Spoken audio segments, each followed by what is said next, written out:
সংসারে সমস্ত কর্তব্য পালন করতে করতে নিজেকে যেন কোথায় হারিয়ে ফেলছি।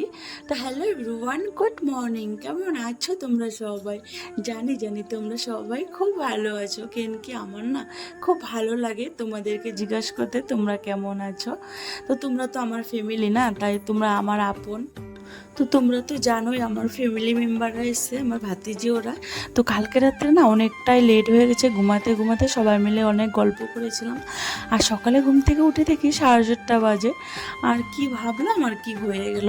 তো ওরা আমি সকালে ঘুম থেকে উঠে ওরা টিফিন করে নিয়েছে, আর আমি দিয়ে কাজবাজ সেরে স্নান করে আগে পুজো দিয়ে নিয়েছি। আর আমার বর বলল যে ওরা তো খেয়ে নিয়েছে, আর তো আমার জন্য একটু লিকার চা করো, কেন কি ও না দুধ চা খেতে ভালোবাসে না। তো ওকে চা দিয়ে ও একটু ডাঁটা বেছে দিয়েছিল, আর আমাকে বললো তুমি শাকটা বেছে নাও। তো আমি একটু প্রসাদ খেয়ে শাকটা বেছে নিয়েছি আর কেটে নিয়েছি। আর এদিকে দেখো আমি ভাতটা বসিয়ে দিলাম। আর আজকে না একটু বিউলির ডাল করব, সবাই ভালোবাসে। তো সবাইকে খাওয়া দাওয়া দিয়ে আমিও একটু খেয়ে নিলাম। সবাই বললো যে কাকিমুনি আমরাও খেয়ে নিয়েছি, তুমিও খেয়েও না, কেন কি অনেক কাজ আছে তোমার, তো কখন খাবে। তো এদিকে সবাই খাওয়া দাওয়া হয়ে গেছে। আর জানো পাতাতে খেয়েছি তো কি হয়েছে, কিন্তু রান্নাবান্নার যে বাসন বের হয় তো ওগুলি তো ধুতে হবে, তাই না? তো ওইদিকে দেখো সবাই মিলে একটু ওদিকে গল্প করছিল, আর আমি এদিকে সমস্ত বাসনগুলি ধুয়ে নিচ্ছি। আর যেন আজকে অনেক কাজ আছে, আর ভাবছি কখন কি করব। তার আগে না নিজের জন্য একটু নিজের টাইম বার করে নিলাম। এদিকে বাসনগুলি ধুয়ে চলে আসলাম একটু স্কিন কেয়ার করতে। কেন কি আমাদের বাসায় এত রোজ সকালবেলা দেখো এই কদিন ধরে কাজ করতে করতে কোনো কিচ্ছু কেয়ার করতে পারিনি, আর পুরো টেন পড়ে গেছে। আর এদিকে দেখো আমাকে কি ভূতনি লাগছে না, দেখো না, ইসাম কি বলবো তোমাদেরকে।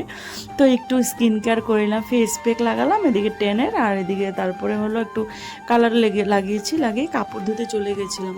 আর কাপড় ধুয়ে আসার পরে দেখি সবাই মিলে একটু ঘুমাচ্ছে বাচ্চাদেরকে নিয়ে। আর এই ফাঁকে আমি তো একটু ঘর ঝাড় দিয়ে, এই রুমটা দেখি ফাঁকা আছে, তো এই ঘরটা ঝাড় দিয়ে ঘরটা মুছে নিব। কেন কি আজকে বিকালে অনেক রান্না আছে। কেন কি আমার ভাতিজি তো প্রেগনেন্ট, ওর শরীর ভালো না, তো ওকে আজকে খাওয়াবো রাতে। আর দিনে যে আজকে যা গরম পড়েছে কি বলবো তোমাদেরকে। তো ওরা যখন একটু ঘুমায় বাচ্চাদেরকে নিয়ে, আমি ভাবলাম চলো এই ফাঁকে কাজগুলি সেরে নিই। তারপরে না দেখি কি আমার মোবাইলে চার্জ ছিল না। সারাদিন এত কাজ ছিল আমি চার্জ দিতে ভুলে গেছি। আর এদিকে দেখো সন্ধ্যা পুজো দিয়ে একবারে চলে আসলাম রান্না করতে। আর এদিকে ভাত ডাল বসিয়ে দেখো এদিকে সব কিছু রেডি করে নিয়েছি। মাছ রান্না করব, চিকেন রান্না করব। তো চলো আস্তে আস্তে শেয়ার করব তোমাদেরকে আমি কী রান্না করছি না করছি, যা গরম দিয়েছে।